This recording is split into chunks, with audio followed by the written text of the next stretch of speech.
That phrase, "we're living in a world gone mad," is seemingly not so far from the truth. Perhaps it's never been that far from the truth, but of course with social media we are all exposed to each other's every thought and every opinion, and of course we are exposed to a mass of ideas and opinions that have no order of priorities or any way to help us understand how to engage with them, who's right, who's wrong.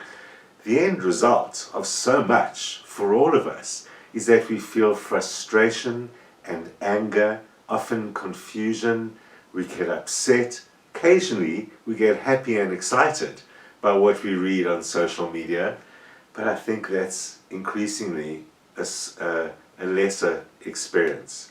And with so much pain and confusion in the world, it's not surprising that that's the kind of thing we are causing for each other on social media. Today I don't want to talk about how not to cause that for each other, but rather what we can do to control our experience of that from a Stoic point of view. Remember, the key idea in Stoic philosophy is to concentrate only on what we are in control of. And we are in control of how we react to all that stuff that scrolls past us every single day. So today I want to talk about how to better control our emotional reactions according to Stoic principles, and perhaps end up with a much better day every day. If we don't manage that by the end of the episode, I'll give you a hot tip on how to make every day a good day. Stoic control is often misconstrued as coldness and aloofness, but controlling our reactions is not about not having emotional reactions, about not having emotions.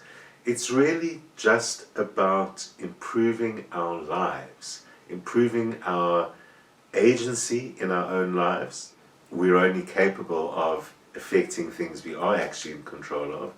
And in terms of emotional reactions, we really need to start understanding which ones are appropriate, are related to our lives or not. The point of philosophy is really to be practical. It's not just to have grand ideas. So the Stoics address the issues of how to be happy, and how to be happy is often misconstrued with not having emotions at all, not caring about anything outside of us. And it's not about not caring, it's about learning how to master our responses, master our anger in particular, so that it doesn't master us. Anger is unmistakably the primary emotion that we see on social media these days. There are so many things that seem to anger and irritate us, and it seems to really be because our filters are so much less on social media. On the one hand, as we know, people find themselves saying things that they would really never say to someone's face or in company or in a proper social circumstance with actual physical human beings there. And it also seems to have cultivated a culture of reacting. You know, it's like everyone's got an opinion, and while there's nothing inherently wrong with that at all, everyone does have an opinion. It's almost like people have a need to differ or to argue, and I think the real reason is because we're having our buttons pressed, because so much is making us angry and reactive that we're on edge and ready to snap at anything.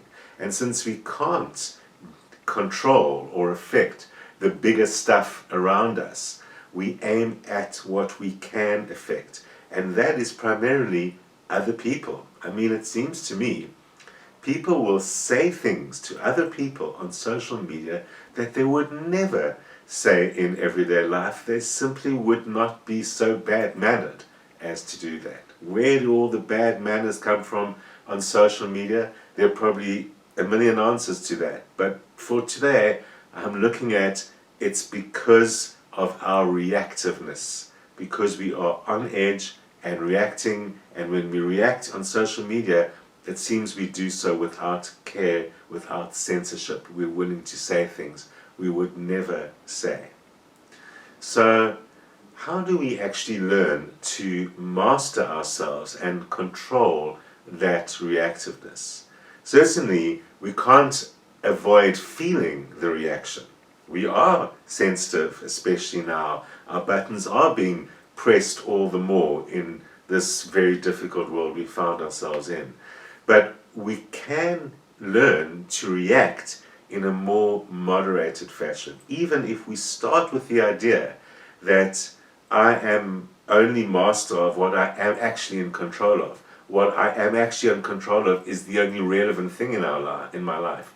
Then we can learn to even not react. But the first step in mastering our reactions is to wait, is to not react when we feel the emotion, but to wait a little while, wait till we've calmed down and the emotion is calmed down, and then react.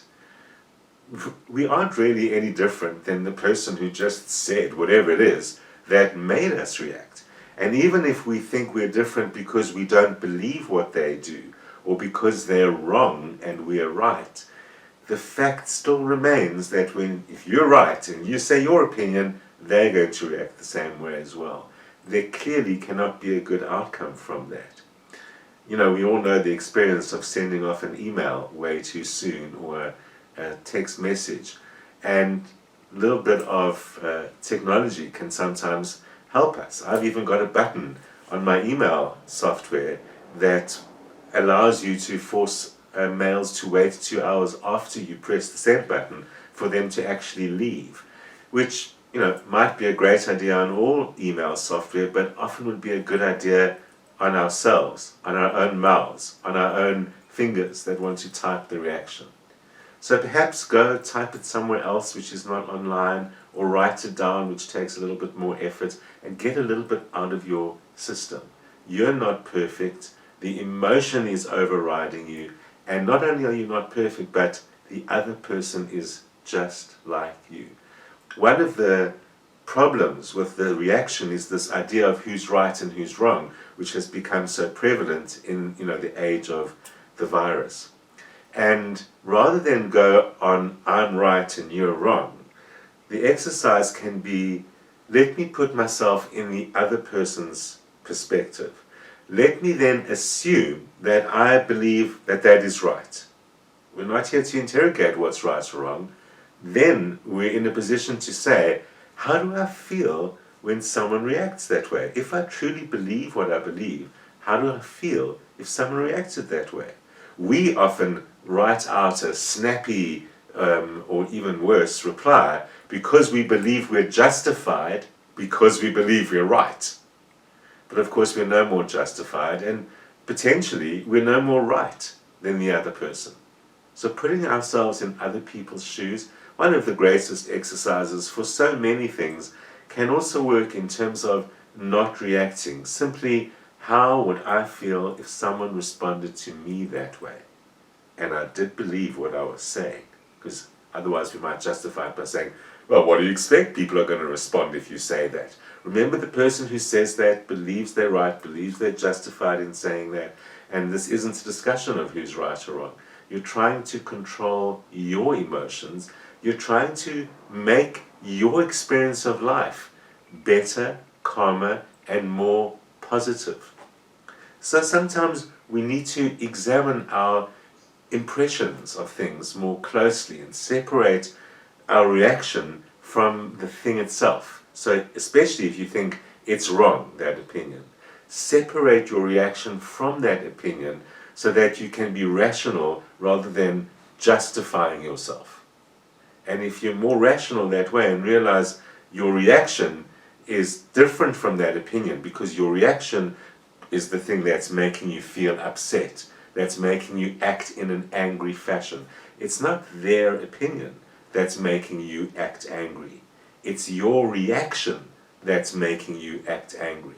So if we can learn to separate that, we might actually gain much better mastery over our reactions. We can even ask ourselves the question, is that under my control? Whatever they've just said. Is their opinion under my control? Is a great way to ask that. And it isn't. No matter how much you fight back, it isn't. As everyone knows, the people who pro-vaccine versus anti-vaccine both say that they absolutely cannot change the other person's opinion, which is clearly true, and it's descended to everyone's fighting and probably no one's persuading anyone else. The way to remove yourself is to concentrate on your reaction. To say to yourself, is typing a snappy remark in response going to change that person's point of view, or just get them upset or angry or feel stupid or whatever the case may be? I mean, we often type snappy responses just to make someone feel stupid. That just escalates the situation and puts us into a reactive state. So separate the thing from your reaction. Be rational about that and realize I differ. I might even think they are idiots, but I can accept that calmly. That doesn't have to affect me emotionally. There's absolutely no benefit to me emotionally by an emotional reaction to their idiocy. I can just say, well, unfortunately, they're foolish. Easier said than done, of course, but this is about learning to master yourself, not about being a high and mighty better person than them. It's really just ensuring that you don't wreck your own day with your own emotional reactions. The great Stoic teacher Epictetus helps us understand ways of actually mastering our reactiveness so that we can master this lesson of separating ourselves from it. So he points out that much of what we do are habits, and we learn to do something, and in order to do it well, we do it over and over and over again. And the more we do it, the better we get at it, and the more kind of innate and instinctive it becomes. Whereas things that we don't do very often gradually fall away. We lose it. Even if you don't speak a particular language that you usually speak, it will gradually fall away. I mean, ask anyone who hasn't been to the gym for the last month. It all falls away like it never happened. And Epictetus says that's what we should capitalize on when it comes to a state of mind, when it comes to an emotion. He says, when you lose your temper, you should recognize that not only has something happened to you at present, but that you've reinforced a bad habit, and you have, so to speak, added fresh fuel to the fire. So in other words, your reactions are often habits. It might be hard to believe at first, but think about it. Think about the kind of things that set you off, that make you angry. It might be a particular type of opinion. It might be people who do X, a class of people or a class of behavior. And notice your different reactions. Are they different? Probably not. If you're the kind of person who's going to reply with a snappy comment, you're going to do that whether they are doing harming animals and you don't like that, or whether they're harming the environment and you don't like that, or whatever it is that you don't like about what they're doing, your reaction is probably going to be the same. So learn to recognize that your habit is your reaction. And we can break habits primarily by creating new ones. So Epictetus says, create a new habit. Create a different response to something. The way to do that is when a reaction causes anything negative, whether it's in them or in ourselves, ask yourself, was that a useful reaction? If it created rifts and negativities and so on, it just obviously wasn't the correct reaction. And so out of habit, we often react rather than out of thought, and we then see the damage that that can cause. As we know, so much damage can be caused by habits, which are things that we do have the power to change. Doesn't mean they're easy to change, but we do have the power to change. Because if we keep on responding the same way, we develop not only a habit, but we develop an entrenched behavior. Epictetus says, scars and bruises are left behind on the mind, and if one doesn't erase them completely, it will no longer be bruises that are found there when one receives further blows on that spot, but wounds. And so, by continuing to act and react in the same way, by continuing to react in the same way to anger, anger causes more and more harm to us, says Epictetus. And that's a powerful thought that can sometimes help us realize we're hurting ourselves. We might be determined to stand up for our opinion or to hurt that person who's hurting the environment by our snappy comment. But by continually reacting in the same way, we eventually are not only bruising ourselves, we are wounding ourselves. And similarly, we're probably wounding the other as well. So we need to actually control our bad temper. And Epictetus says, keep calm, don't react, pause and breathe. And notice what your instinctive reaction is. And if your instinctive reaction is to type out a response or to make a cutting remark or anything like that, the first step is to realize, okay, well, I don't want to act from instinct. Rather, let me act from consideration. That's going to take a little bit of time and hopefully a walk around the block and a little bit of time before you actually engage that reaction. If you wait before you type something back, you're going to have to think about what you type, because then you're coming back, sitting down, not really feeling the anger so much, and now have to think about what you want to say. Makes a very big difference to what you end up saying. One technique that can be used is one of the ones from habit changing techniques in general, and that is to keep a track of how long it is since the last time you reacted that way. So when was the last time you reacted with a snappy comment? When was the last time you lost your cool? If it was 1 day ago, then you've got to write in your journal it was 1 day ago. But we've got an instinctive need to win and to achieve. So you've got to try and make that length of time longer and longer away. And if 10 days have gone by and you haven't reacted angrily, and then you react angrily, you will notice it much more. You'll feel bad to yourself for breaking your run of 10 days without anger. And that becomes a very good motivator, so much so that we almost start creating excuses for ourselves to not get angry when there's something there that would normally create the anger for us. You know, admittedly, Epictetus spoke about that technique in the context of overcoming impure thoughts.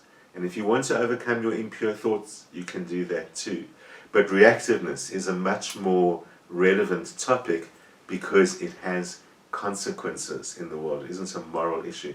It's consequences in the world and consequences in your day. People often confuse Stoicism with a kind of a selfish philosophy that doesn't take the rest of the world into account. Here, like many Stoics, I'm talking about mastering your own reactiveness, but it's not only for your own benefit. Because, of course, if you learn not to react with anger, you have the space to react with something else, like love, like friendship, like sharing an opinion without anger, which is a very useful thing in the context of today. Epictetus does point out that you can always follow Plato's advice to keep the company of the wise and the virtuous, and don't keep the company of those who generate your bad habits in you. And he was really saying, unfollow, unfriend. He might not have known about social media, but he was making the point of keep the company of those who lead you into better habits, who help you improve yourself, improve the way that you think. So there's an easy way to do that. Or, he says, choose the company of the dead, by which he means read, in our language would say, read biographies and be inspired by people in history, philosophers and authors and others, who can help you master yourself, master your reactions, understand yourself, understand your emotions, and lead to a point where you're much less likely to react that way anyway, because you're acquiring wisdom. Great thing that we can do as human beings is we can still benefit from the words of the dead, and that's what we do by actually improving ourselves by reading and by drawing on the wisdom of those who have come before us. Epictetus tells us we can actually treat our impressions and our reactions as if they were things unto themselves. He says, don't be dazzled by the rapidness of how you've reacted and how this is all happening. He says, hang on a moment. You need to say, hang on a moment. Let me examine my reaction. Don't allow it to lead you into everything else that follows, he says. You own it. It is your reaction. You own it. So you can take away that reaction and replace it with, as he says, a more noble one. And that is the art of, once you understand the very least the non-constructiveness of your own reaction, and perhaps the harmfulness to at least yourself of the own reaction, let alone the other person, then you can replace it with a noble one. Even if that noble one is the simple, good old-fashioned, let's agree to disagree, which is a more noble thought because it's about agreement, even if that agreement is not on the underlying thing which set us off in the first place. If you get into the habit of doing that, you will gradually develop a habit of a positive, more constructive reaction. We know that it doesn't take a short amount of time to develop new habits. It's an exercise. When we go back to the gym eventually, we know that it takes weeks before we see any reaction. But we do see a reaction. We need to keep it up, back to the gym. If we don't keep on going back, we'll fall out of the new habit. So sometimes we will fall off the wagon and react the wrong way. We're still human. We're not trying to dehumanize ourselves or de-emotionalize ourselves. But the more we develop the habit of replacing the old reaction with a positive reaction, the more likely we are to do it next time again. To paraphrase Epictetus, eventually, if nothing beyond our will's control is either good or evil, and everything within our will's control depends on ourselves, so that no one can have any influence of it to take it away, what room is left for this being anger? Because now it's in our control. So if we're saying, in other words, that anger isn't coming from them, I don't say that person generated anger. I say I reacted anger.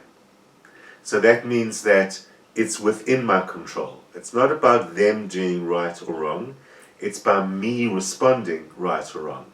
I get to decide what's right or wrong about me. I can't decide what's right or wrong about their opinion or them. I'm not in control of them. I get to decide what's right or wrong about me. So then, if nothing beyond my control is good or evil, and everything within my control depends on me, there isn't any room for anger, because now I get to choose. I don't get to choose what they said. I'm getting to choose my reaction and what is the good or evil reaction for me. We're just wasting time when we associate with the other person. When we say, he made me angry. That isn't what happened there. I reacted angrily is what happened there. I don't have any power over what he does. So it's pointless to keep on saying he made me angry. If I say I reacted angrily, that's where I do have power, my reaction.